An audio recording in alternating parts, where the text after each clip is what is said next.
just actually had my Nest Hello replacement battery arrive, so I'm processing that part now. Just getting everything working before Halloween, because this thing will be great to be functional during that event.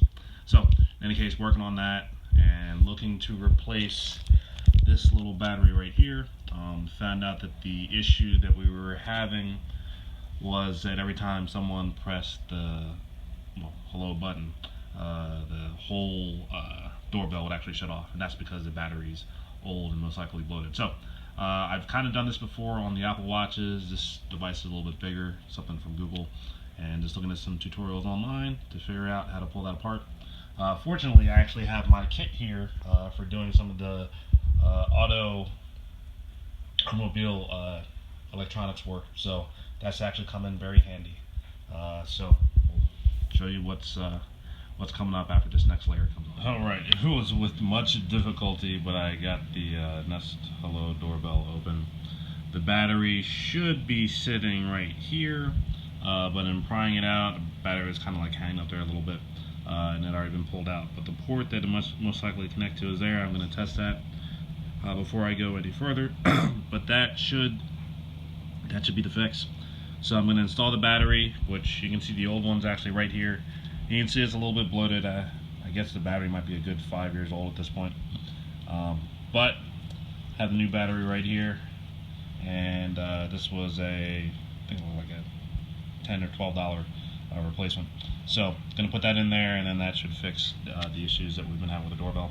And then I'd put everything back together, and then test it and see how things go. So more in store. All right, I have power, which is a plus. I connected the doorbell to my laptop just to make sure everything's powering back up. And when I press the doorbell now, the light actually stays on. See that green light above the camera still working? And I hear in the background, Edsel is at the front door. Then I'm at the front door, even though I'm not.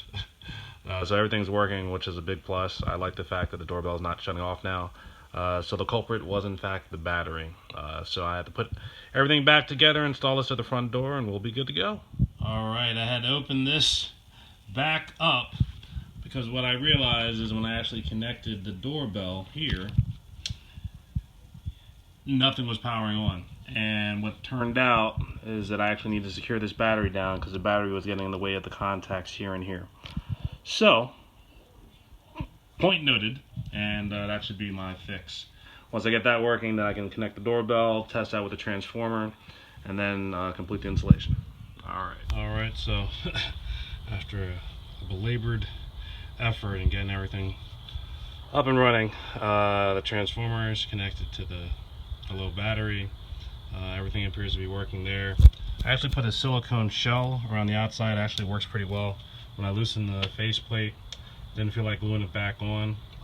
The silicone is keeping it on, and most likely during a hot or warm day, whatever glue that's remaining behind there will still be working. So if I press the button now, that light should actually stay on. It does, and that still illuminates, nothing shuts off, so mission accomplished. Alright.